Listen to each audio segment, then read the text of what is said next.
Actually, when they came back together for the dance, her new song, temporary one, Yeah. the chorus I think is just brilliant because she had, Lindsay, she wrote it, and she had Lindsay and Stevie sing it together. Just that the river goes on, and the sea that divides us is a temporary one, and the bridge will bring us together.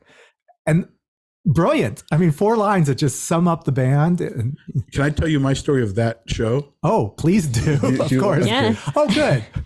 The most emotional day of my life was the day of the dance. And I think it was only the one night. There might have been a second night, but the first night, and I think the only night that they did that on the Warner Brothers lot, was by convenience. I'm sorry. That night was by coincidence the night that we went in for a doctor's appointment for my wife when she was having our first kid. Very late in the process. I think it was like 7 or 8 months in, and we had gone to the doctor, and he got some results, some blood result from her, and he looked crestfallen, and he said, "You have to go to this specialist at Cedars right now because we're getting a weird result," which you do not want to hear. And it was not a weird result necessarily only about the kid. It was maybe my wife had something really bad, some sort of cancer scare. It was just a lab result. And he sent us to this doctor. I have blocked the name of the doctor, but he must be like one of the great cancer specialists at Cedars-Sinai.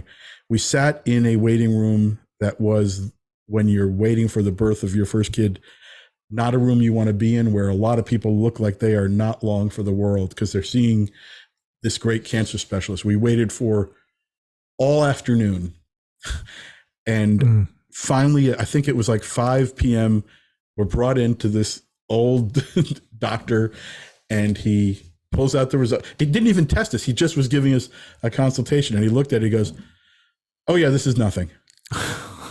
And what? He goes, "Oh my God. This is, and there's a word, a something. He goes, it's just a bit ago, translated loosely, it's just a fucked up result that's not anything." He goes, "You're fine." And this was like, then it was 5:30, and I go, "Do you want to go to Fleetwood Mac?" Yeah. And my wife went, "Yeah."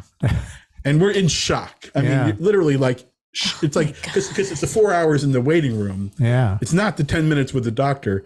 But all I know is I remember we went to Warner Brothers lot.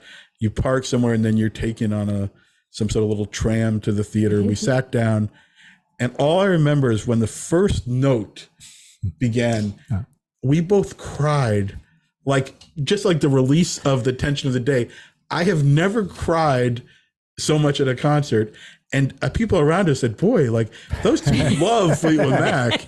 And it was like, no, it's because we thought she was going to die until like 40 minutes ago. So I cannot watch the dance because I love it. I love the music and I listen to it, but that just like brings it back to me. It's like, and I'm a Fleetwood Mac fanatic. So it was like, that day was the most emotional performance I've ever been a part of, I've ever been at.